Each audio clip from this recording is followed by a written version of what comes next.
প্রিয় শিক্ষার্থী, আজকের অনলাইন ক্লাসে স্বাগতম। আজকে অল্টারনেটিং কারেন্ট মেশিনস 2 এর চ্যাপ্টার 2 এর কিছু অংশ আলোচনা করব।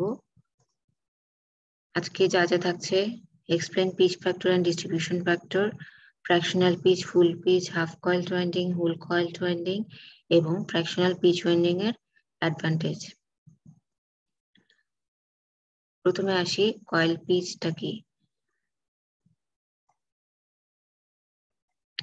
The distance between the two sides of coil is called the coil span or coil pitch. তোমরা চিত্রে দেখতে পাচ্ছ, এটা যদি কয়েল সাইড 1 হয় আর এটা যদি কয়েল সাইড 2 হয়, এই দুইটার মধ্যে এই দুইটা কয়েলের প্রান্ত, প্রথম প্রান্ত থেকে শেষ প্রান্ত পর্যন্ত এই ডিসটেন্স, তাকে বলা হচ্ছে কয়েল পিচ। কয়েল পিচ সাধারণত 180 ডিগ্রি ইলেকট্রিক্যাল ডিসটেন্সে রাখা হয়। কয়েল পিচ ইকুয়াল টু আমরা পোল পিচ বা পোল স্প্যান 180 ডিগ্রি আমরা মেনটেন করি। তো পোল পিচটা কি? পোল পিচটা হচ্ছে the angular distance between the central line of one to the central line of the next pole is called the pole pitch. তার মানে হচ্ছে একটা পোল থেকে তার নিয়ারেস্ট আরেকটা পোলের যেই দূরত্ব তাকে বলা হচ্ছে পোল পিচ। এই পোল পিচটা 180 ডিগ্রি ডিস্টেন্স মেনটেন করা হয়। অ্যাঙ্গুলার ডিস্টেন্স যেটা ইলেকট্রিক্যাল ডিগ্রিতে থাকে, ঠিক আছে? সেটা কিরকম? মনে করি ধরো এটা একটা রোটর, রোটরে এটা যদি হয় স্ট্যাটর, মনে করি এটা 2 পোল অল্টারনেটর, তাহলে এই রোটরটা ধরো এই পুরোটা ঘুরতে তার 360 ডিগ্রি অ্যাঙ্গেল লাগে, ঠিক আছে? 360 ডিগ্রি লাগে, তার মানে এক পোল থেকে আরেক পোলে যেতে তার কতটুকু লাগবে? 180 ডিগ্রি। তাহলে 360 ডিগ্রিতে সে যদি আমাকে পুরো একটা সাইকেল দেয়, তাহলে 180 ডিগ্রি হবে এই জায়গায়, ঠিক আছে? এটা যদি হয় এন পোল, এটা নিশ্চয়ই হবে এস পোল। তাহলে সে এন পোল থেকে এস পোলে আসতে তার 180 ডিগ্রি ডিসপ্লেসমেন্ট হবে, আর এই সময় সে একটা হাফ সাইকেল পাবে, ঠিক আছে? তো এইটা সবসময় 180 ডিগ্রি মেনটেন করা হয়। এবার আসে ফুল পিচ কয়েল। ফুল পিচ কয়েল হচ্ছে আমার এখানে 180 ডিগ্রি থাকার কথা, এক কয়েল থেকে আরেক কয়েলের দূরত্ব যদি 180 ডিগ্রি দূরত্ব বজায় থাকে, তখন তাকে বলা হয় ফুল পিচ কয়েল।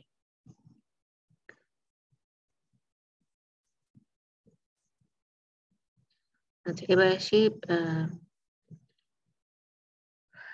ফুল পিচ কয়েলের ভোল্টেজ ডিস্ট্রিবিউশন। দেখো, মনে করি এখানে কয়েল সাইড EC1, মানে এই যে এটা যদি হয় কয়েলের A, এটা যদি হয় B, এটা যদি হয় C,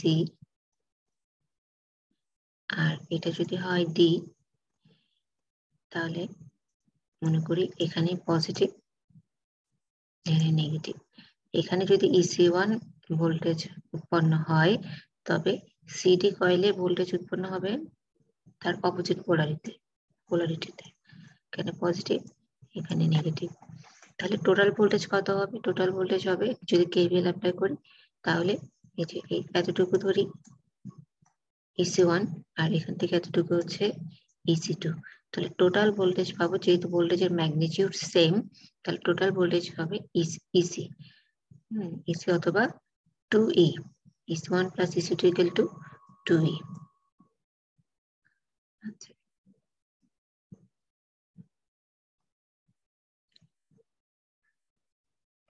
এখন আসি দেখি শর্ট পিচ কয়েলটা কি।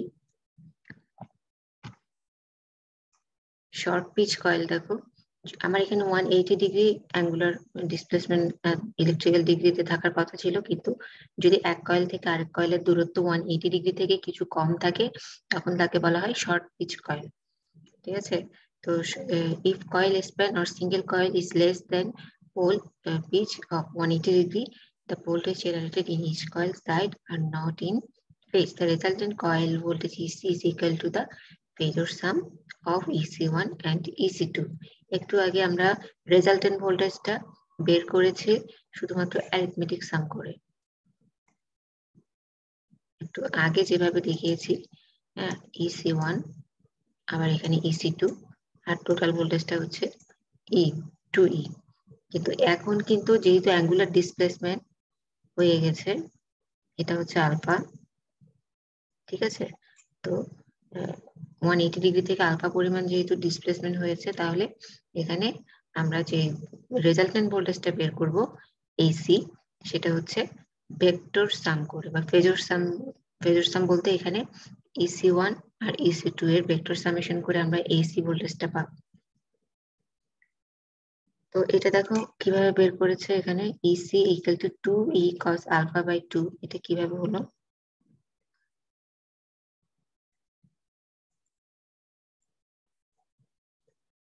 এই যে এই চিত্রে দেখিয়েছি, এটা হচ্ছে এই সূত্র অ্যাপ্লাই করে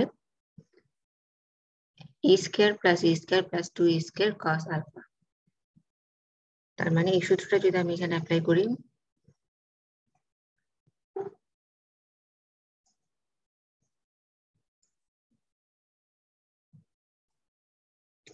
এখানে AC ইকুয়াল টু, এখানে এই যে AB এর মান হচ্ছে A স্কয়ার, আবার BC এখানেও কিন্তু সূত্রের মধ্যে E স্কয়ারটা কিন্তু সূত্র থেকে আমরা পাচ্ছি যে AC square equal to AB square plus BC square plus 2 cos theta. থিটার মান কত হবে? থিটার মান আলফা, ঠিক আছে? তো এখান থেকে ইটা যদি কমন নিয়ে ফেলি, তাহলে ইটা যদি কমন নিয়ে ফেলি, এখানে হবে 1 plus 2 cos alpha. 1 plus 2 cos alpha equal two,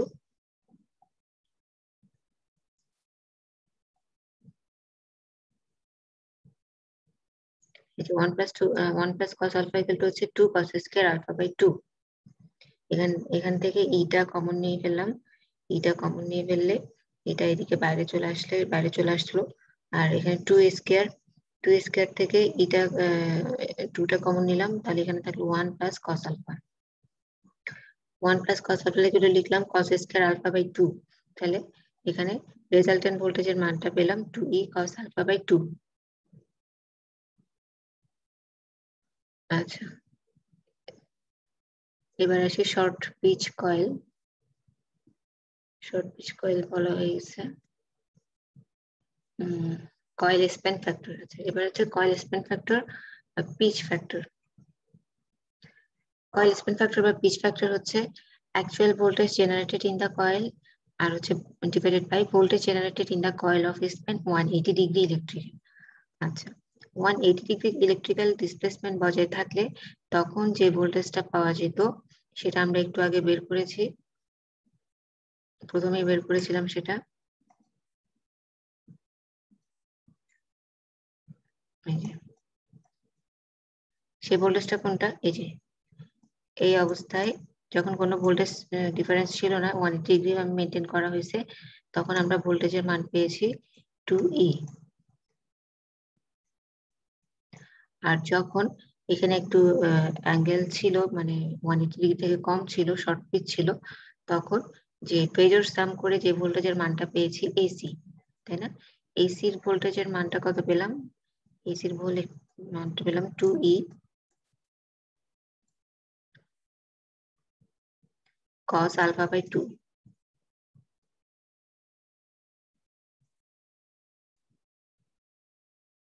তাহলে এখান থেকে আর থাকে KC equal to cos alpha by 2।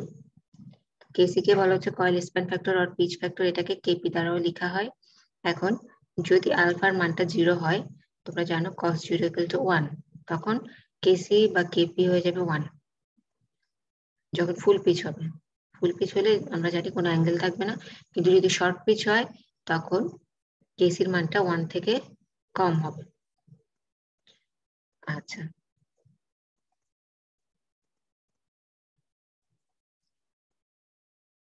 Short pitch কয়েলের সুবিধা হচ্ছে যেহেতু এখানে কন্ডাক্টরের পরিমাণটা কম লাগছে, তোমরা দেখছো যে এই পরিমাণ আসতে যে পরিমাণ কন্ডাক্টর লাগতো তার থেকে কম লাগছে। যখন আমরা শর্ট পিচ করছি তখন তার থেকে কম কপার লাগছে, ফলে খরচটা কমে যাচ্ছে, বহন করার সুবিধা। আর দ্বিতীয়টা হচ্ছে আমার হারমোনিক্স এর কারণে যে ডিস্টরশনটা হতো সেটা অনেকাংশে কমে যাচ্ছে।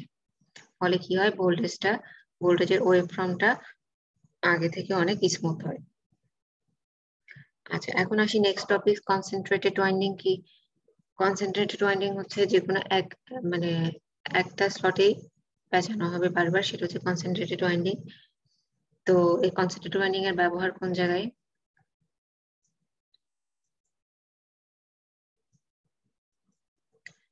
কনসেন্ট্রেটেড ওয়াইন্ডিং এর ব্যবহার হচ্ছে synchronous machine and DC machine.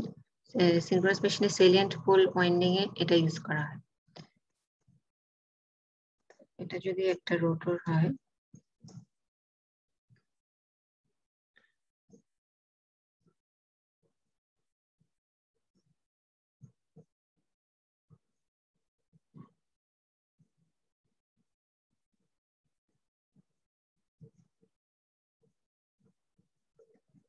তাহলে এইখানে কনসেন্ট্রেটেড ওয়াইন্ডিংটা দেখো যে কোনো একদিকেই পেঁচানো হবে, এইভাবে বের করা হবে টার্মিনাল গুলো।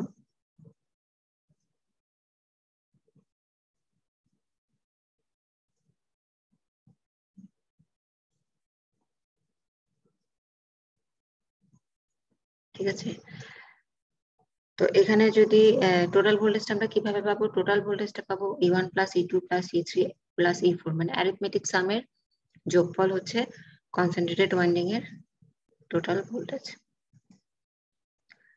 আচ্ছা, এবার আসি next slide, distributed winding. Distributed winding তোমরা বুঝতে পারছো, এখানে অনেকগুলো স্লট থাকবে। তোমরা নিশ্চয়ই নর্মালি যে ওয়াইন্ডিং ডায়াগ্রামেও তোমরা দেখছো ডিস্ট্রিবিউটেড ওয়াইন্ডিং করা হয়েছে। তো এটা কোথায় ইউজ করা হয়? এটা দেখো, induction machine, armature winding of synchronous and DC machines are the some of the examples where distributed winding is used. তো ওখানে তোমরা নিশ্চয়ই দেখছো ওখানে কিভাবে ওয়াইন্ডিং করা হয়েছে। যে কোনো একটা স্লট থেকে আরেকটা স্লটে যাবে, ঠিক আছে, এইভাবে পেঁচানো হয়েছে নিশ্চয়ই। আবার ধরো এই প্রান্ত থেকে এই প্রান্ত গেল, আবার এই 6 নম্বর স্লট থেকে এইভাবে। ঠিক আছে, তো যে কোনো একটা ওয়াইন্ডিং এ কনসেন্ট্রেটেড না করে, ঠিক আছে, এটা ডিস্ট্রিবিউটলি বিভিন্ন স্লটে এই ওয়াইন্ডিংটা করা হয় বলে এটার নাম হয়েছে ডিস্ট্রিবিউটেড ওয়াইন্ডিং।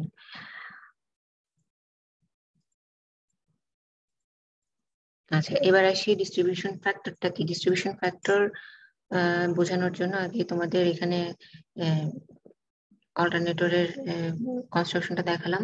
মাঝখানে এটা রোটর, রোটরের খাঁজ স্লট, আর এটা হচ্ছে স্ট্যাটর, স্ট্যাটরের ওয়াইন্ডিংটা দেখানো হয়েছে। তো এখন এখানেই যে রোটরের যে ইএমএফ উৎপন্ন হবে সেটা দেখো এই ডিরেকশনে থাকবে, অর্থাৎ স্ট্যাটরে যে স্লটটা আছে সেই স্লটের সাথে এইভাবে ডিরেকশনে থাকবে। তো এই সবগুলো এটাকে যদি ইএমএফটাকে যদি আমরা অ্যাড করি তখন দেখা যাবে একটা পলিগন ফর্ম করছে, এই যে পলিগন ফর্ম করছে। ঠিক আছে, এখন এই পলিগনটাকে আমরা যদি 3টা অংশে ভাগ করি, ঠিক আছে, 3টা অংশে ভাগ করি, তাহলে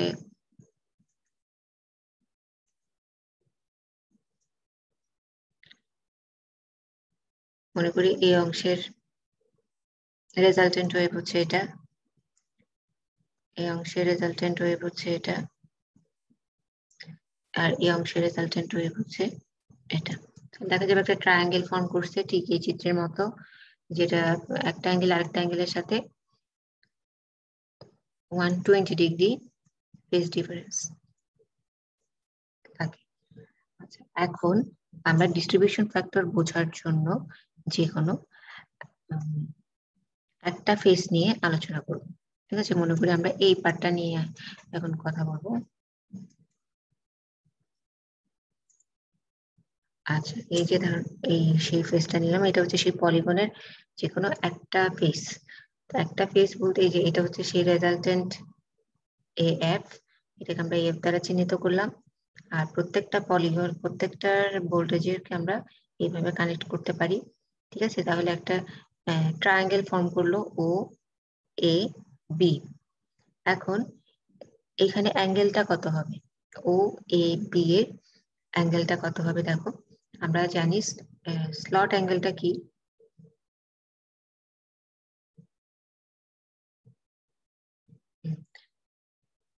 এটা বোঝানোর জন্য দেখো, অ্যাঙ্গুলার স্লট অ্যাঙ্গেলটা হচ্ছে angular distance between adjacent slot in electrical degrees. একটা স্লট থেকে আরেকটা স্লটে যে অ্যাঙ্গুলার ডিসপ্লেসমেন্টটা থাকবে সেটাই হচ্ছে বিটা বা slot angle. Beta equal to আমরা লিখতে পারি 180 ডিগ্রি স্লট পার হোল। ঠিক আছে,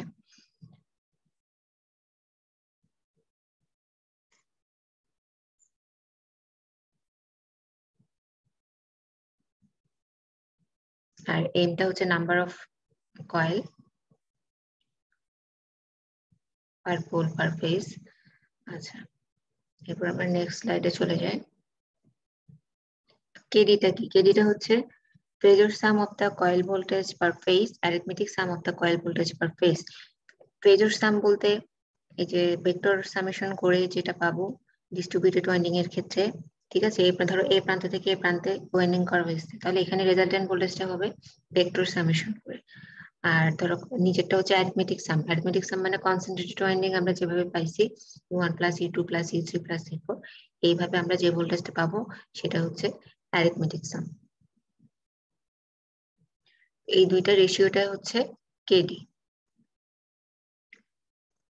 ডিস্ট্রিবিউশন ফ্যাক্টর আমরা বের করার জন্য এমটা আমি বললাম slot per pole per phase, আর বিটাটাও বললাম। এখন ডিস্ট্রিবিউশন ফ্যাক্টর বের করার জন্য এটাকে EC1, এটাকে EC2, EC3, EC4 ধরা হলো এবং এখানে অ্যাঙ্গেলটা ধরা হয়েছে বিটা। তাহলে এখানে টোটাল অ্যাঙ্গেলটা হবে, যেহেতু এখানে চারটা কয়েল আছে, চারটা কয়েল আছে, টোটাল অ্যাঙ্গেলটা হবে এম বিটা।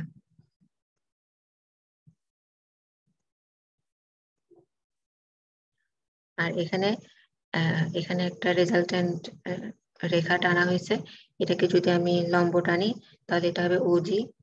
তাহলে টোটাল অ্যাঙ্গেল যদি এম বিটা হয় তাহলে এই অর্ধেক অ্যাঙ্গেলটা কত হবে? M beta by 2। আর এখানে টোটাল ও এ বি, এটা টোটাল অ্যাঙ্গেল যদি হয় বিটা, তাহলে ও এ এম এই ত্রিভুজের টোটাল অর্ধেক অ্যাঙ্গেলটা হবে মানে বিটার অর্ধেক বিটা বাই 2। আচ্ছা,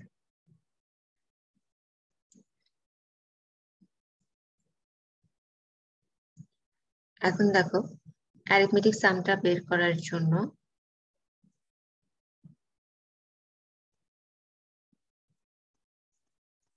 অ্যারিথমেটিক সামটা বের করার জন্য কি করছি, এম ইসি, হ্যাঁ এম ইসি যেহেতু ম্যাগনিটিউড সবগুলো সমান, ই প্লাস ই প্লাস ই, তাহলে আমি লিখতে পারি ফোর ফোর ই, যেহেতু এখানে চারটা কয়েল আছে 4 ই। তাহলে ঠিক এই ফোরটাকে আমি ফোর না লিখে এখানে লিখলাম এম। ঠিক আছে, তাহলে এখানে অ্যারিথমেটিক সামটা হবে এম ই। তাহলে এখানে এম ই বলতে বোঝানো হয়েছে EC equal to A B. ঠিক আছে, তাহলে আবার এ বি কে এটাকে অর্ধেক করে যদি আমরা পাই ও এ এম, এই ত্রিভুজ থেকে আমি এম এর মানটা বের করতে পারি। ঠিক আছে, এই ত্রিভুজটাকে আমি একটু আলাদা করে ফেলি।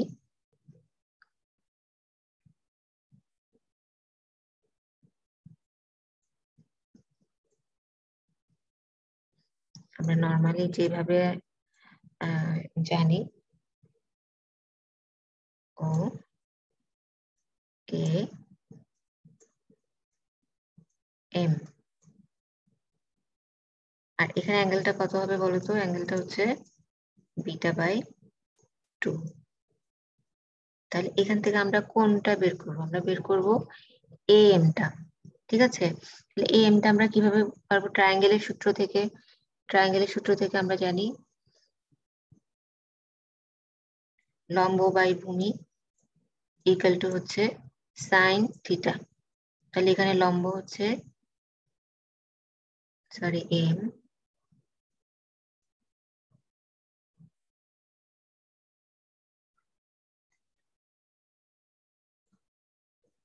লম্ব এম আর অতিভুজ হচ্ছে OA equal to sine beta by 2। M এর মানটা পাচ্ছি M equal to OA sine beta by 2। এই যে ওএ সাইন বিটা বাই 2, এটা কার মান? এটা হচ্ছে এম এর মান। এখন যেহেতু এখানে 2 আছে মানে এবি ইকুয়াল টু 2 am আমরা লিখেছি, তাহলে am ইকুয়াল টু আমরা পেলাম এটা, তাহলে আলটিমেটলি আমার আসলো এই ইকুয়েশনটা। এখন ফেজর সামটা কিভাবে বের করবো দেখো। ফেজর সাম বের করার জন্য আমার লাগবে এই টোটাল ভোল্টেজ। ফেজর সাম মানে এফ এর মানটা আমি কিভাবে, এটাও কিন্তু ট্রায়াঙ্গেলের সূত্র থেকে আমি বের করব।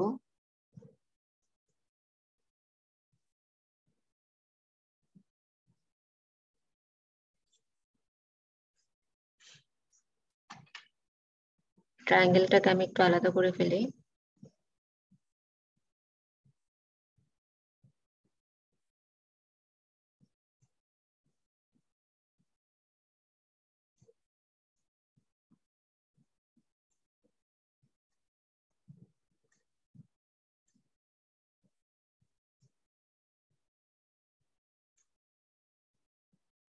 আর এখানে অ্যাঙ্গেলটা হচ্ছে এম বিটা বাই 2।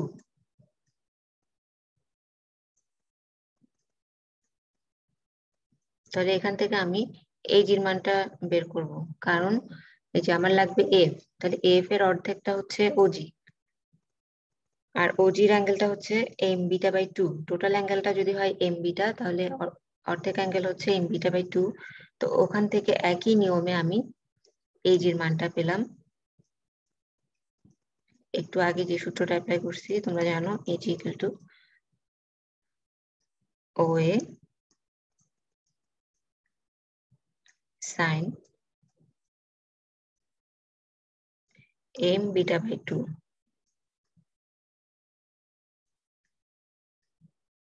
ঠিক আছে, তো এখান থেকে টোটাল ভোল্টেজটা তাহলে কত হবে 2 এজি। ঠিক আছে, তাহলে এখান থেকে আলটিমেটলি আমি এই ইকুয়েশনটা পেলাম। ঠিক আছে, আশা করি বুঝতে পারছো।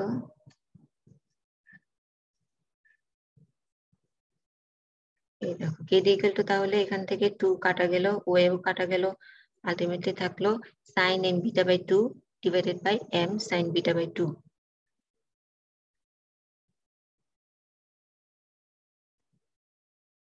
ডিস্ট্রিবিউশন ফ্যাক্টরকে কেডি দ্বারা প্রকাশ করা হচ্ছে। আচ্ছা, এবার আসি হাফ কয়েল ওয়াইন্ডিং আর হোল কয়েল ওয়াইন্ডিংটা কি। হাফ কয়েল ওয়াইন্ডিং এ দেখো এখানে একটা স্লটের মধ্যে শুধুমাত্র একটা কয়েল থাকছে, সেটা হচ্ছে হাফ কয়েল ওয়াইন্ডিং। আর হোল কয়েল ওয়াইন্ডিং হচ্ছে একটা স্লটে দুইটা কয়েল থাকবে, সেটা হচ্ছে whole coil winding. Fractional pitch winding এর সুবিধা, এটাতেও কপার কম লাগছে। ঠিক আছে, এবং ইএমএফ যেটা জেনারেট হচ্ছে সেটাতে কম হারমোনিক্স থাকছে, এবং এডি কারেন্ট হিস্টেরেসিস লস এগুলো কমে যাচ্ছে, সেজন্য এফিসিয়েন্সিটা অনেকাংশে বেড়ে যাচ্ছে। তো আজকের ক্লাস এতটুকুই, আশা করি যা পড়িয়েছি তোমরা ভালো করে পড়বে, কারণ নেক্সট ক্লাসে আমরা কিছু ম্যাথমেটিক্যাল টার্ম দেখবো।